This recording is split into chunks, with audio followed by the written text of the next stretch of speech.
এই জানো তো, আমি কিন্তু সেলিব্রিটি। না না, আমার ফেসবুক মনিটাইজেশন শুরু হয়নি, ফলোয়ার্স তো অত বাড়েনি। আসলে কিছু কিছু মানুষজন আছে, তারা আমাকে সেলিব্রিটি তৈরি করে দিই। তাদের খুব ইন্টারেস্ট আমার লাইফস্টাইল নিয়ে। যাকগে, তো দেখতেই পেলে সন্ধ্যে থেকে ব্লগটা শুরু করেছি। পোস্তকে খাইয়ে দাইয়ে একটা পার্সেল এসেছিলো, সেটাকে ওপেন করেছি। ওই 2 in 1 প্রেশার কুকারগুলো নিয়েছিলাম। তারপর আমি একটু বাইরে বেরিয়েছিলাম বাজারে। তো মোমো খেতে ইচ্ছে করছিলো, মোমো খেয়েছি। আর এই জ্যাগেরিটাই আমি ব্যবহার করি আমার পোস্তর জন্য। তারপরে অনেক দিন ধরে ভাবছিলাম কিছু কেনাকাটি করার আছে, আর্টের জিনিস, সেগুলো নিয়ে নিলাম। আর আরও কিছু কয়েকটা জিনিস নেওয়ার ছিল।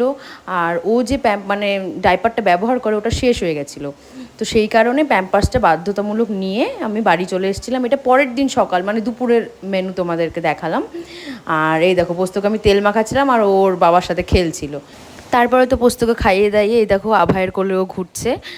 ঘুরে টুরে নিয়ে আমি তো নিয়ে নিলাম। তারপরে বিকেলে লুচি তরকারি খাওয়া হয়েছিল, রাত্রিবেলা এটা মেনু ছিল। ফলো আর সাবস্ক্রাইব করতে ভুলো না কিন্তু।